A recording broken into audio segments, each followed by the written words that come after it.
Sir, Pahalgam के हमले के बाद देश को इंतज़ार था कि भारत पाकिस्तान को और आतंकवाद के खिलाफ कोई बड़ा कदम उठाएगा। और जब आपसे बातचीत हो रही है तो सरकार और भारतीय सेना ने ये कदम उठा लिया है। इस ऑपरेशन को ऑपरेशन सिंदूर नाम दिया गया है। आपकी कोई राय है इस पे? मेरा मानना ये है कि आतंकवाद के खिलाफ क्या कदम उठाया गया है। पाकिस्तान के खिलाफ कदम उठाया गया, इसके ऊपर मेरी कोई राय नहीं। मेरा सवाल यह है कि आतंकवाद के खिलाफ क्या कदम उठाया गया है।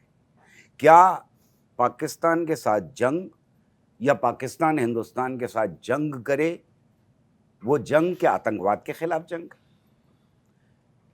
क्या जो जंग हमें दिखाई दे रही है इजराइल और फिलिस्तीन के बीच में, वो जंग आतंकवाद के खिलाफ है?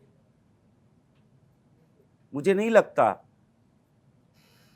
कि यूनिवर्सिटीज के ऊपर बम गिराना, आम जनता के ऊपर बम गिराना, लगभग 50% बच्चे और औरतों को मार देना आतंकवाद के खिलाफ जंग है।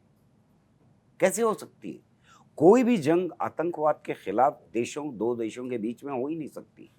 आतंकवाद के खिलाफ अगर जंग लड़नी है तो हमें मिल के लड़नी पड़ेगी।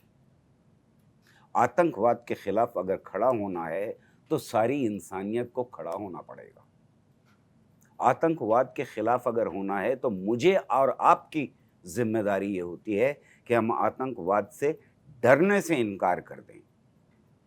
हम और कुछ नहीं कर सकते तो कम से कम डरने से इनकार कर दें और अपनी आवाज़ को वहाँ उठाएं जहाँ पर लोग सहमे हुए हैं, डरे हुए हैं, उनके बीच में। मेरा रिएक्शन ये है कि आतंकवाद को कोई जंग ख़त्म नहीं कर सकती। आतंकवाद को जंग बढ़ावा तो दे सकती है, ख़त्म नहीं कर सकती। हमारी जो सरकार है जिसने कम से कम ये तीसरा मौका है जब पाकिस्तान को में घुसकर वहाँ आतंक के खिलाफ एक्शन लिया। तो क्या आपको लगता है कि सरकार जो कदम उठा रही है, जो एक्शन ले रही है वो सफिशिएंट है? मुझे नहीं लगता कि ये सफिशिएंट है। वहाँ पर सवाल पूछना ये बहुत ज़रूरी है कि आतंकवादी कैसे पहुँचे। वो इन्वेस्टिगेशन बहुत ज़रूरी है। अगर आतंकवाद को ख़त्म करना है, आतंकवाद को ख़त्म करना है तो वहाँ पर हमने क्यों अपने पर्यटकों को राम भरोसे या अल्लाह भरोसे छोड़ दिया था? किसने किया था वो?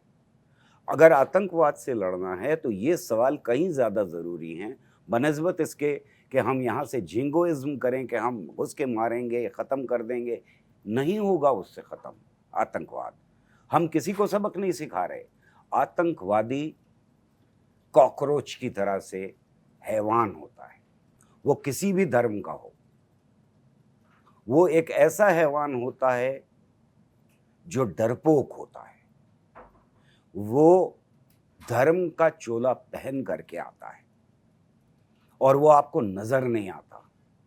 आपको सीमा पे खड़े हुए जवान नज़र आते हैं।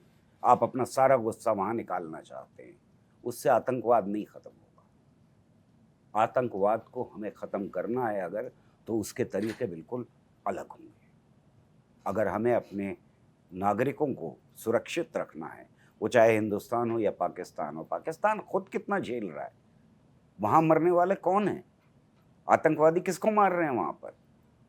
अफ़गानिस्तान में आतंकवादी किसको मार रहे हैं? वही मुसलमान जिनके लिए आए हैं वो, ये कहते हुए कि हम इनकी सुरक्षा के लिए हैं। वही इस्लाम के मानने वाले जिसकी सुरक्षा के लिए वो आए हैं। आतंकवाद को ख़त्म करना है तो उसके तरीके बिल्कुल अलग होंगे। जंग, कोई भी जंग हो। अप्रैल में आपने एक सिंगल लाइन का ट्वीट किया था कि नोटबंदी आतंकवाद को ख़त्म करने के लिए लाई गई थी और इस बात पर यकीन कर लिया गया। तो क्या कहना चाह रहे हैं आप? सिंपल सी चीज़ है। ये बात तो हमारे प्रधानमंत्री ने कही थी और उसको उनकी पूरी पार्टी ने बार-बार रिपीट किया था।